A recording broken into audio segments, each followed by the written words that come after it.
Hello everyone, मैं शुभा शर्मा स्वागत करती हूँ आप सभी लोगों का आपके अपने चैनल जीएस बाय शुभा में। तो कैसे आप सभी लोग? मैं आशा करती हूँ आप सब लोग बहुत अच्छे होंगे, एकदम स्वस्थ होंगे। तो चलिए अब आज की हमारी जो पॉलिटी की क्लास है क्विक रिवीजन वाली, उस पर आते हैं। जैसे कि आप लोगों को पता ही है, क्विक रिवीजन में जो हमारी क्लास चल रही है उसमें हमारा कौन सा टॉपिक चल रहा है? अनुसूचियाँ, यानी कि शेड्यूल। तो हमें पता है कि हमारे संविधान में 12 अनुसूचियाँ हैं, 12 शेड्यूल है, तो जिसमें से अब तक हम 8 के बारे में पढ़ चुके हैं। ठीक है, तो आज जो हमारा चलने वाला है वो 9वें शेड्यूल या फिर 9वीं अनुसूची हमारी चलेगी। तो 9वीं, 10वीं, 11वीं, 12वीं आज हमारी क्लास ये कंप्लीट हो जाएगी। ठीक है, चलिए स्टार्ट करते हैं। तो अनुसूची नंबर 9, तो अनुसूची नंबर 9 उसमें क्या बताया गया है? कौन सी अनुसूची? अनुसूची नंबर 9।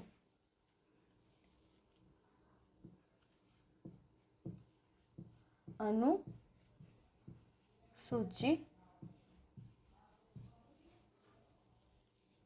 9। तो 9वीं अनुसूची हमें क्या बताती है? जो भू सुधार है, भू सुधारों और जमींदारी प्रणाली के भू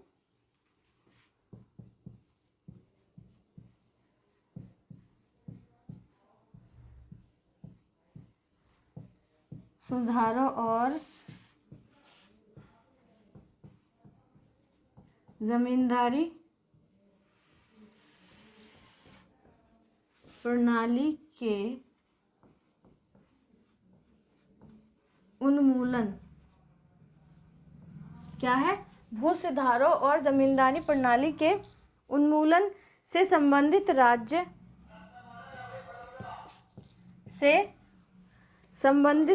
विधानमंडलों और अन्य से संबंधित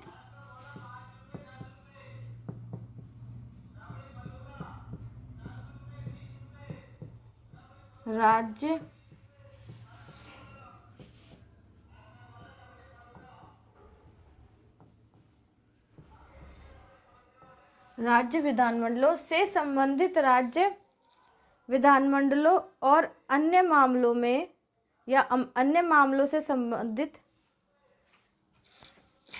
या अन्य मामलों से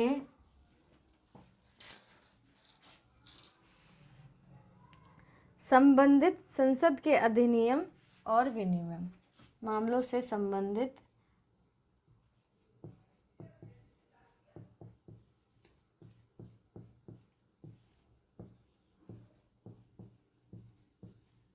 संसद के अधिनियम और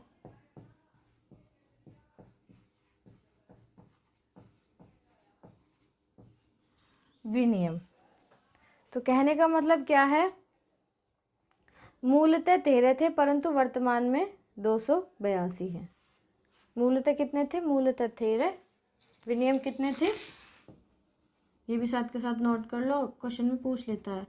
मूलतः 13,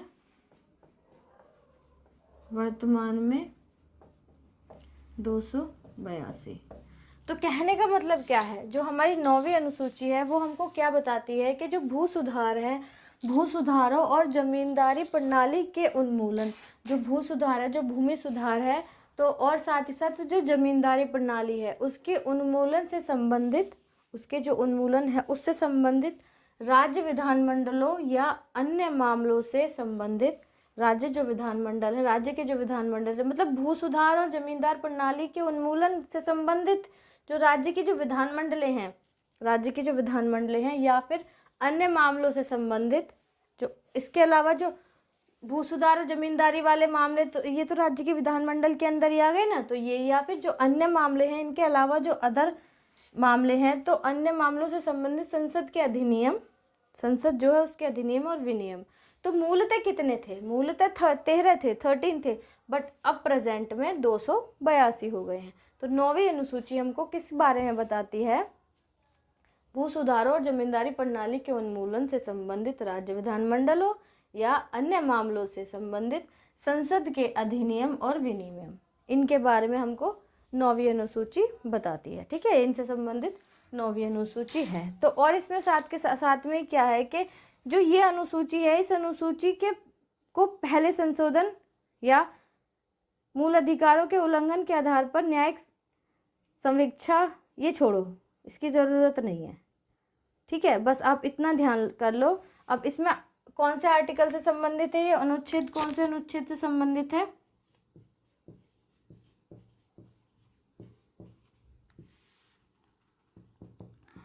31 के ख क्लॉज से, क्लॉज ख से या ख भाग से।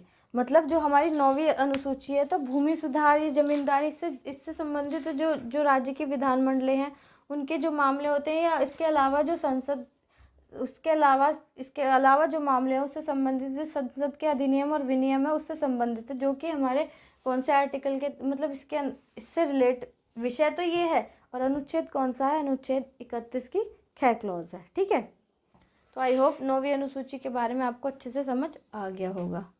चलिए अब देखो, जो मैं आपको लिखवाने के लिए मना कर रही थी वो ये है, क्योंकि मैंने डिटेल में सारा बनाया हुआ है। तो पहले क्या था? पहले ये था कि 9वीं अनुसूची बना दी है, 9वीं अनुसूची बना दी। तो 9वीं अनुसूची बनाने के बाद कोई भी क्या संसद कोई भी क्या बनाती, कोई भी अधिनियम वगैरह, कोई भी मतलब अधिनियम या विनियम बना के अगर संसद 9वीं अनुसूची में डाल देती है ना, तो उसमें क्या था, उसके अगेंस्ट हम कोर्ट केस नहीं, मतलब कोर्ट में नहीं जा सकते। कोई भी मामला यदि संसद ने बनाकर उसको कोई अधिनियम या विनियम बनाकर उसको 9वीं अनुसूची में डाल दिया, तो हम क्या, मतलब कोई भी जनता, तो वो क्या है, वो उसके अगेंस्ट सुप्रीम कोर्ट में या हाई कोर्ट में नहीं जा सकते थे। लेकिन बाद में क्या हुआ, बाद में सुप्रीम कोर्ट ने एक अपनी व्यवस्था दी है, व्याख्या दी, कुछ केसेस हुए, मैंने सब डिटेल में आपको पढ़ाया हुआ है, बताया हुआ है। तो उसमें सुप्रीम कोर्ट ने क्या करा कि पहले तो ऐसा था जब 1951 में ये बन के ये अनुसूची बनी थी और इसमें ऐसा हुआ, तो बाद में क्या हुआ, बाद में ये हुआ कि सुप्रीम कोर्ट ने कहा कि जो भी अधिनियम या विनियम बनकर 9वीं अनुसूची में डाला जाएगा तो उसके क्या है, उसके अगेंस्ट भी एक्शन लिया जा सकता है। ऐसा नहीं है कि हाँ इसके कोई जुडिशियल रिव्यू या इस तरीके का कोई भी कुछ नहीं हो सकता। ठीक है, तो इसलिए मैंने वो लिखवाने से मना कर दिया, क्योंकि फ़ायदा ही क्या वो मैं आपको एक्सप्लेन कर रही हूँ, है ना। तो बस आप इतना ध्यान रखो। तो 9वीं अनुसूची इससे संबंधित है। ठीक है, वैसे मैंने डिटेल में आपको सब पढ़ाया हुआ है, ज़्यादा लिखने से कोई फ़ायदा नहीं है, ज़्यादा समझना चाहिए। तो आप डिटेल में वहाँ आप पढ़ सकते हैं। तो ये बस रिवीजन के पर्पज़ से है, तो इसलिए। ठीक है, तो ये होगी हमारी 9वीं अनुसूची। अब आगे आते हैं, हमारी 10वीं अनुसूची क्या कहती है? अनुसूची 10।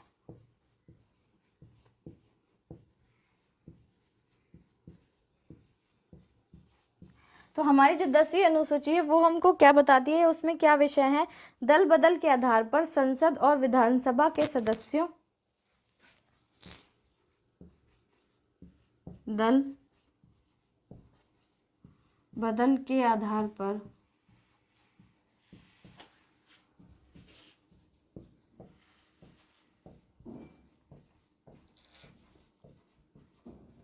संसद और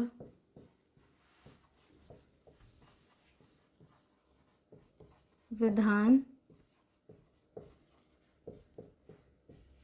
सभा के सदस्यों,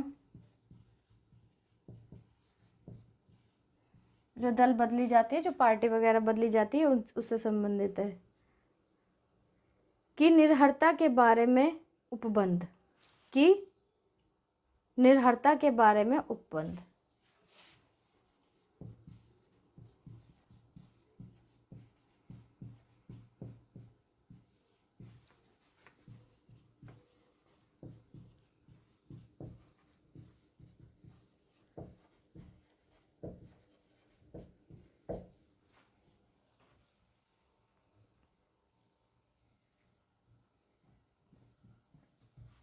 ठीक है, आगे और इसमें क्या बताया गया है?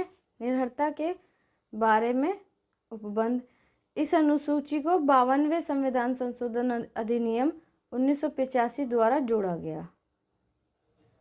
ठीक है, अब ये भी लिख लो, ये भी पूछ लेता है कि इस को कब जोड़ा गया था, इस अनुसूची को कब जोड़ा गया 9वीं को। इसके बारे में तो नहीं पूछा जाता है, पर आप 10वीं के बारे में लिख लो। तो जो 10वीं अनुसूची है दल बदल, या हम इसको कह सकते हैं दल बदल कानून, दल परिवर्तन रोधी कानून भी कह सकते हैं। तो इसको क्या है, इस अनुसूची को 52वें संविधान संशोधन अधिनियम, कौन से, इसे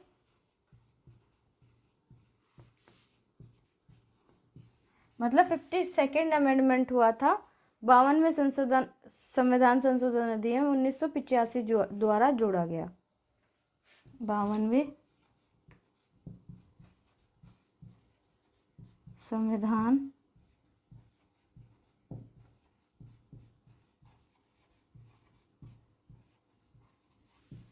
संशोधन अधिनियम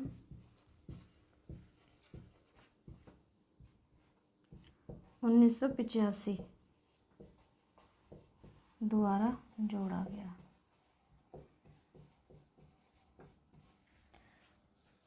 ठीक है, और हम इसको और किस नाम से जानते हैं, इसे दल परिवर्तन रोधी कानून भी कहा जाता है।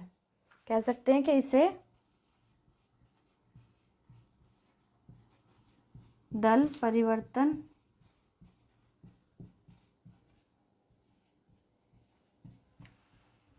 रोधी कानून भी कहा जाता है।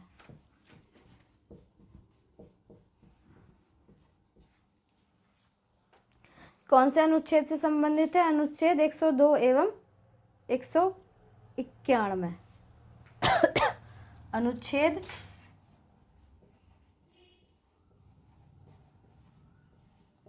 102 एवं 191। देखो 10वीं अनुसूची हमें क्या बताती है, या फिर हम कह सकते हैं कि जो 10वीं अनुसूची है, 10वीं शेड्यूल है, वो किससे संबंधित है। तो वो दल बदल के आधार पर संसद और विधानसभा के सदस्यों के की निर्भरता के बारे में उपबंध किससे संबंधित है, जो दल बदल कानून भी हम बोल सकते हैं। अब इसको कब जोड़ा गया, इसको 52वें संविधान संशोधन अधिनियम 1985 में 1985 में इसको जोड़ा गया, और इसे दल परिवर्तन रोधी कानून भी कहा जाता है। अभी दल परिवर्तन या दल बदल क्या होता है समझो। पहले क्या होता था, जब तक ये कानून नहीं आया था तब तक क्या होता था कि किसी भी पार्टी का कोई नेता है, नेता मतलब एमपी है या फिर एमएलए है, क्योंकि ये राज्य की ये संसद और विधानसभा है, तो संसद में मतलब एमपी है या एमएलए है, ठीक है, किसी भी पार्टी का। तो वो क्या करता था, उसको क्या है, किसी पार्टी ने लालच दे दिया, ठीक है, मतलब एक्स पार्टी है, एक्स पार्टी में है, जीतकर एक्स पार्टी का बन गया, तो वाई पार्टी क्या है, अपनी सरकार बनाना चाहती है, तो वाई पार्टी उसको कह दी कि हम आपको मंत्री बना देंगे, हम आपको ये चीज़ देंगे, मतलब ऐसी लालच वगैरह देती। तो वो क्या करता, एक्स पार्टी को छोड़कर वाई पार्टी को वो ज्वाइन कर लेता, ठीक है, मतलब ये होता था। तो इससे संबंधित इस सब चीज़ को रोकने के लिए क्या किया, क्या हुआ, ये एक अधिनियम बनाया गया, ठीक है। और उस अधिनियम के तहत क्या हुआ कि यदि कोई भी सदस्य, वो संसद का या फिर जो विधानसभा है उसका, राज्य की जो विधानसभा, उसका कोई भी सदस्य यदि अपनी पार्टी छोड़कर, जैसे एक्स पार्टी में है, वाई पार्टी में ज्वाइन करता है, तो उसकी सदस्यता तो खैर ख़त्म ही हो गई। यदि वो क्या है, अगर वो विधायक है, मतलब एमपी है या एमएलए है, तो उसका वो भी मतलब वो चीज़ भी उसकी ख़त्म हो जाएगी। उसको अगर वो दूसरी पार्टी में जाता है ना, तो उसकी सीट काउंट नहीं होगी। दूसरी पार्टी में जाकर उसको दोबारा इलेक्शन करने, मतलब दोबारा उसको इलेक्शन में जीतना होगा, उसकी सदस्यता समाप्त हो जाएगी, मतलब उसको पार्टी छोड़ते ही उसकी जो सदस्यता है या फिर जो उसका पद है वो समाप्त हो जाएगा। तो दल परिवर्तन रोधी कानून भी कहा जाता है, ठीक है। तो इसलिए ये बनाया गया, कौन सा, ये जो अधिनियम आया था ये बनाया गया, जो कि कौन से अनुच्छेद से संबंधित है, अनुच्छेद 102 एवं 191, जो कि हम जिसके बारे में कौन सी अनुसूची में कहा गया है, अनुसूची 10 में जिसके बारे में बताया गया है, ठीक है। तो आई होप इतनी बात आपको क्लियर हो गई होगी, ठीक है। चलो अब आगे चलते हैं। आगे हमारा आता है, क्या आता है हमारा, 11वीं अनुसूची। और हमारी जो 11वीं अनुसूची है उनमें क्या बताया गया है, उनमें जानते हैं। चलिए,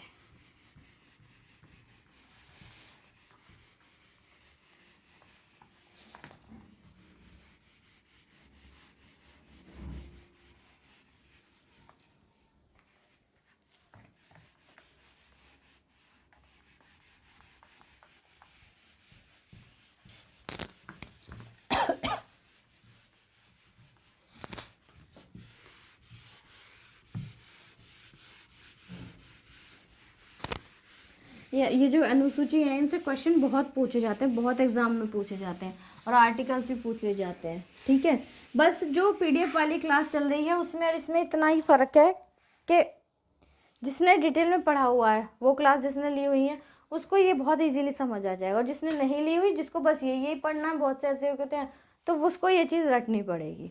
ठीक है, बस इतना ही फ़र्क है। चलिए अब हम अपने आते हैं 11वीं अनुसूची पर। कहाँ पर आते हैं हम? अपनी 11वीं अनुसूची पर आते हैं। तो 11वीं अनुसूची हमारी किससे संबंधित है? वो पंचायती राज से संबंधित है। तो कह सकते हैं हम पंचायत की शक्तियाँ, प्राधिकार व जिम्मेदारियाँ। पंचायत की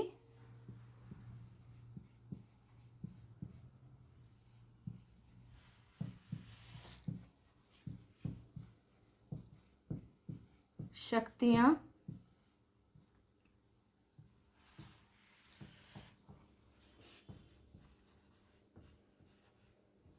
प्राधिकार एवं जिम्मेदारियाँ।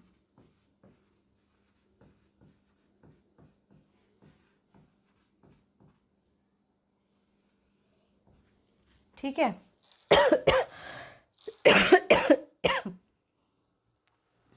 इसमें 29 विषय हैं। इसमें कितने विषय हैं? इसमें 29 विषय हैं।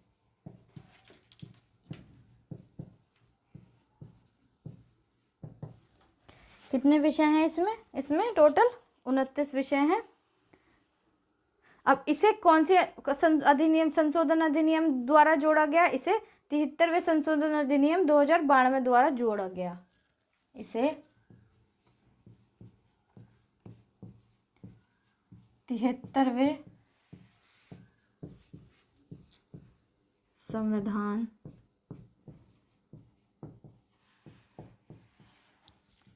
संशोधन अधिनियम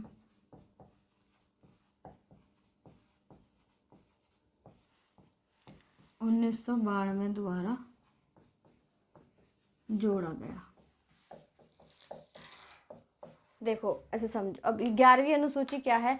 जो पंचायत वगैरह होती हैं, जो पंचायती राज होते हैं, जो गांव से संबंधित होते हैं, गांव में ग्राम पंचायत वगैरह होती हैं, तो ग्राम पंचायत से रिलेटेड जितनी भी चीज़ें होती हैं, जो भी बातें होती हैं, जो भी कुछ होता है, तो वो हमारी 11वीं अनुसूची से रिलेट करता है। अब इसमें कितने विषय हैं? इसमें टोटल 29 विषय हैं।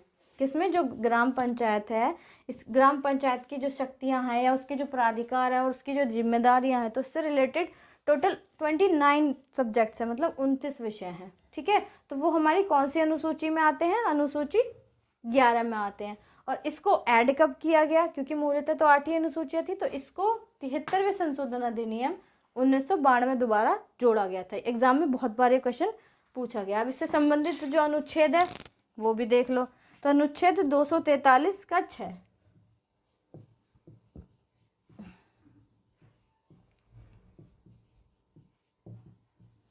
243 का 6 क्लॉज या 6 पार्ट। ठीक है, चलो अब हमारी आती है 12वीं अनुसूची, अनुसूची 12।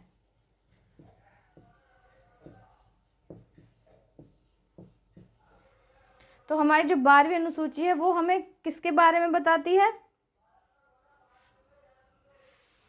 नगर पालिकाओं की शक्तियां,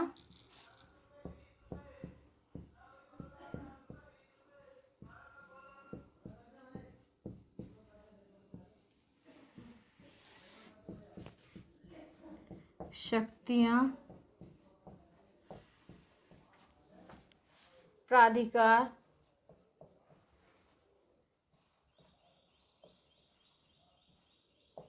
एवं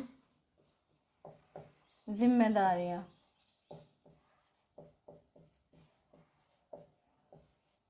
इसमें कितने विषय हैं? इसमें 18 विषय हैं। कितने? इसमें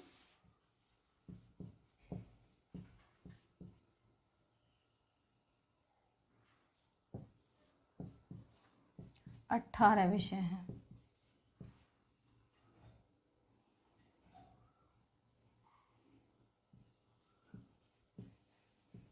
इसको जोड़ा कब गया था? इसको, या हम कह सकते हैं इसे 74वें संविधान संशोधन अधिनियम 1992 द्वारा जोड़ा गया। ठीक है, तो हम कह सकते हैं इसे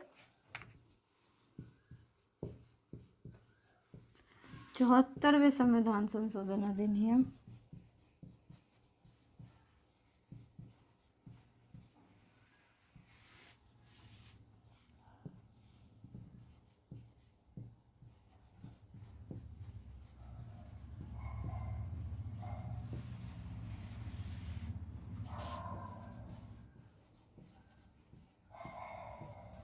1992 में जोड़ा गया।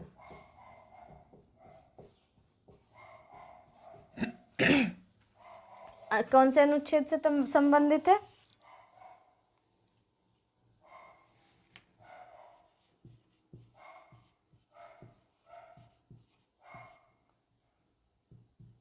दो 243 का बी क्लॉज बी।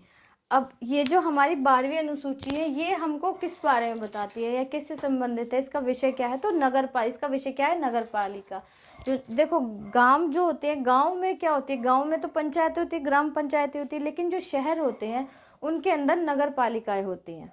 ठीक है, तो ग्राम पंचायत से संबंधित वो अनुसूची 11 में है, लेकिन जो नगर पालिकाएं हैं तो नगर पालिकाओं की शक्तियां, प्राधिकार और जिम्मेदारियां ये सब 12वीं अनुसूची में आती हैं।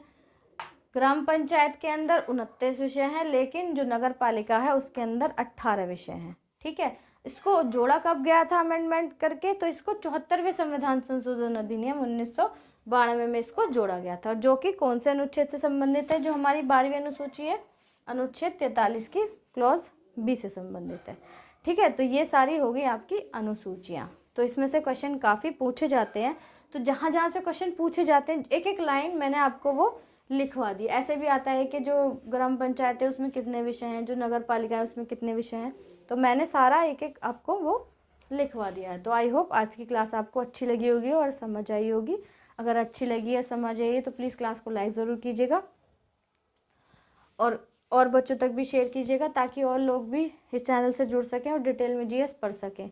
अगर आप इस चैनल पर नए हैं, पहली बार आए हैं, तो प्लीज़ चैनल को सब्सक्राइब ज़रूर कीजिएगा और बेल आइकन को प्रेस कीजिएगा, ताकि जब मैं वीडियो अपलोड करूं तो आप लोगों तक नोटिफिकेशन आए और आप लोग अपनी पढ़ाई को कंटिन्यू कर सकें। ठीक है गाइज़, आपके कोई सजेशन वगैरह हो, कुछ भी हो, तो आप कमेंट में ज़रूर बताइएगा। अब कल हम कोई नया टॉपिक लेंगे। ठीक है, इसमें जो हम टॉपिक्स लेंगे, जो हमारी ये क्लास चल रही है क्विक रिवीजन वाली, पहले तो मुझे लगा था कि सीक्वेंस वाइज होना चाहिए, लेकिन हम ये क्या है, कोई भी टॉपिक रैंडमली ले लेंगे उठा के, उससे रिलेटेड जो भी चीज़ें होंगी रैंडमली वो कर लेंगे। अब देखते हैं कल का टॉपिक आपका क्या रहेगा। तो आज की क्लास इतनी ही है, अब मिलते हैं कल की क्लास में, तब तक के लिए थैंक यू वेरी मच।